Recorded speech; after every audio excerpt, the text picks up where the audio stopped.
পুজো ব্যাপারটাই হচ্ছে, এবং এই যে মন্ত্রপাঠ বা করা, এগুলো যে করে মানুষকে বিভ্রান্ত করা, এবং ওই যে বললাম না, গুচ্ছ রাখা, যে কোনো বিদ্যাকে যত বেশি গুচ্ছ রাখবেন, এই যে ডাক্তারি বিদ্যা, দেখেন আপনি জিজ্ঞাসা করেন ডাক্তার মানে এই জায়গাটা কি হয়েছে, সে কিছু বলে না যে কি হয়েছে, একটা গলা খাকারি দিয়ে বললেই বুঝবেন, এরকম আর কি। মানে যে কোনো বিদ্যা যখন হয়ে যায় তখন সেটা গুজ্জ বিদ্যা হয়ে যায়। এই সংস্কৃত ভাষার মাধ্যমে মানে পুরুষদের যে ব্যাপারটা, পৌরোহিত্যটাকেও গুজ্জ বিদ্যা করে রাখা হয়েছে। নমস্কার, আমি শঙ্কর রয়েছি আপনাদের সঙ্গে ইন্ডিয়া নিউজ 24 থেকে। তবে একটা জিনিস আপনাদেরকে বলি, যে মন্ত্র এখনো পর্যন্ত প্রত্যেক পাঠ্যপুস্তক থেকে সংস্কৃত উঠে গেছে, কিন্তু এখনো পর্যন্ত সংস্কৃতে মন্ত্র পড়া হয় আর পুজোর জন্যে ব্রাহ্মণকে ডেকে আনা হয়।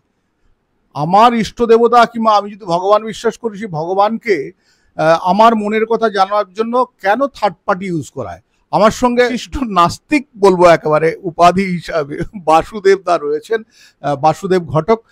বাসুদা, শুনলেন তো, কি বলবেন?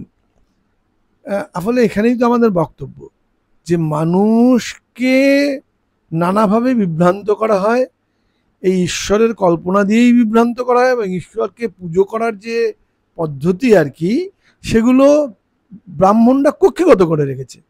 আচ্ছা, তারা কুক্ষিগত করে রেখেছে। এই ভাষাটাও একটা ভাষা, মানে সংস্কৃত ভাষা, যেটা সবার জানার ভাষা নয়। সংস্কৃত ভাষা আজ থেকে পাণিনি এটার ব্যাকরণটা লিখেছিলেন অষ্টাধ্যায়ী। এই অষ্টাধ্যায়ীতে উনি 4000 শ্লোকের মধ্যে বেঁধে দিয়েছিলেন এই সংস্কৃত ভাষাকে, যার জন্য সংস্কৃত ভাষার কোনো আর পরিবর্তন হয়নি। কিন্তু এটার মানুষের মুখের ভাষাও থাকেনি।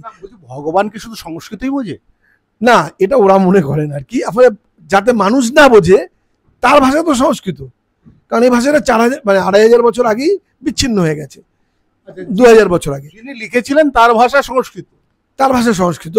অষ্টাধ্যায়ী লিখেছিলেন পাণিনি। পাণিনি যে সংস্কৃতটা ব্যবহার করেছিলেন, সংস্কৃতটাকে তিনি একটা জায়গায় বেঁধে দিয়েছেন, খুব ভালো, কিন্তু ভাষাটার মানুষের মুখের ভাষা থাকলো না। ভাষাটা বদলাতে বদলাতে বদলাতে ভারতীয় বিভিন্ন ভাষা তৈরি হলো, তো মানুষ বিভিন্ন ভারতীয় ভাষা কথা বলছে, এরা কিন্তু আর সংস্কৃতটা বোঝেন না। ফলে না বোঝাটা হচ্ছে পুরোহিতদের সুবিধে। সে যা ভুল পড়ছে, মন্ত্র যা খুশি বলছে, আমি তো শুনি, আমি ব্রাহ্মণ পরিবারের ছেলে, সে অর্থ যদি বলেন আমি অনেক মন্ত্রই জানি, মন্ত্রই আমি জানি একেবারে। আমার জ্যাঠামশাই, আমরা কোনোদিন কোথাও কারোর বাড়িতে পুজো করতে যাইনি, কিন্তু বাড়িতে তো পুজো আচ্ছা হতো একটা সময়। জ্যাঠামশাই বাবা যতদিন জীবিত ছিলেন, তো সেখানে যে মন্ত্র পাঠ হতো, সেই মন্ত্র পাঠের সঙ্গে আজকের এখানে যেমন মাইকে, এখন তো মাইকে ফুকে মন্ত্র হয়, যা মন্ত্র পড়ে বুঝি যে সব ভুলভাল বলছে। তো কিন্তু কিছু করার নেই, আমি তো আর নাস্তিক লোক নই গিয়ে বলবো যে বাবা তুমি এটা ভুল বলছো। আমি নাস্তিক মানুষ, নীরব থাকি, ওরা ওদের মতো বুঝুক।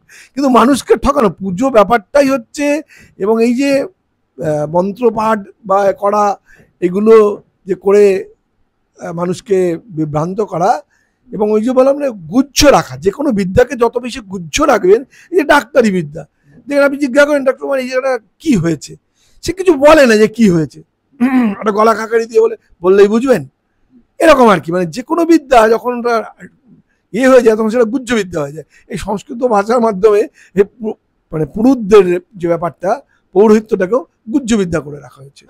ব্রাহ্মণরাই শুধু পড়বেন, আমার মনের কথা ভগবানকে জানাবেন ব্রাহ্মণ, আমার জানানোর অধিকার নেই? মানুষ প্রতিবাদ করেনি, আজকে মানুষ প্রতিবাদ করছে। আজকে যারা আদিবাসী মানুষজন বা আম্বেদকরপন্থী মানুষজন বা মতুয়া যারা মানুষজন, তারা আজকে প্রতিবাদ করছেন। তারা বলছেন যে আমরা ব্রাহ্মণদের ডাকবো না, তারা ডাকছেন না। এবং এটা এতদিন ধরে প্রতিবাদটা হয়নি বলেই ছিল, এটা একটা ফর্মের প্রতিবাদ হচ্ছে, আমরা একটা অন্য ফর্মে প্রতিবাদ করছি, আমরা নাস্তিকতার মধ্য দিয়ে প্রতিবাদ করছি। নাস্তিকতা আমি বারে বারেই বলেছি, আগেও বলেছি আপনাকে, যে যারা আস্তিক মানুষ তাদের বিরুদ্ধে আমাদের কোনো ক্ষোভ নেই, কোনো বিক্ষোভ নেই, কোনো রাগ নেই, কোনো দেশ নেই, তারা তাদের মতো ধর্মচর্চা করছেন। কিন্তু আমরা তাদেরকে কনসাস করার চেষ্টা করতে পারি, কিন্তু তিনি আমার বক্তব্য হবেন না। একটা মানুষের একটা ম্যাচুরিটি পরে আর তার পরিবর্তন হবে না, কিন্তু মতবাদটা আমাদের প্রচার করতে হবে, আমাদের মতবাদটা। একই সঙ্গে যেটা ঘটনা সেটা হচ্ছে আমাদের নিজেদেরকেও চর্চায় থাকতে হবে। আমি যদি আমার চর্চায় না থাকি, বুদ্ধিতে সান্না দিলে বুদ্ধিমতা হয়ে যায়। যারা মন্ত্র পড়া শিখছেন, মন্ত্র পড়ছেন, মন্ত্র পড়ে ঠাকুরকে মেসেজ পাঠাচ্ছেন, সেই মানুষগুলোর বিরুদ্ধে যাবেন নাকি? না না, আমি সেই মানুষগুলোর বিরুদ্ধে যাচ্ছি না, সেই মানুষগুলো আমি সচেতন হওয়ার জন্য বলছি, যেটা আপনার সেটা তো তার ব্যবসা। হ্যাঁ, ওটা তো যারা করছে তাদের ব্যবসা, কিন্তু যে লোকটা ব্যবসায় বলি হচ্ছে, যার পকেট থেকে টাকাটা যাচ্ছে, ওই যে 8,000 টাকা চাইলো, সে যদি দিতে বাধ্য হয় 8,000 টাকা, তো তার পকেট থেকে গেল। তো সেই যে যারা দিতে বাধ্য হচ্ছেন বা যারা মানে এই এদের কথায় বিশ্বাস করেও দিচ্ছেন, বাধ্য না হয়েও এমনি স্বতঃপ্রণোদিতভাবে দিচ্ছেন, তার টাকাটা তো যাচ্ছে।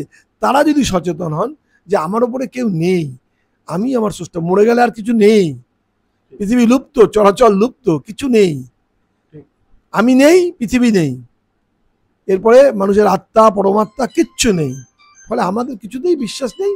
আমরা নাস্তিকরা এটা যুক্তি দিয়ে প্রমাণ করি, কেউ যদি যুক্তিটা বুঝতে চায় তিনি আসতে চাইতেই পারেন আমাদের সম্মেলনে। অর্থাৎ যারা মন্ত্র পড়ছেন, বাড়িতে বসে মন্ত্র পড়ুন, আর সেই মন্ত্র পড়ে অন্যকে প্রলোভিত করবেন না।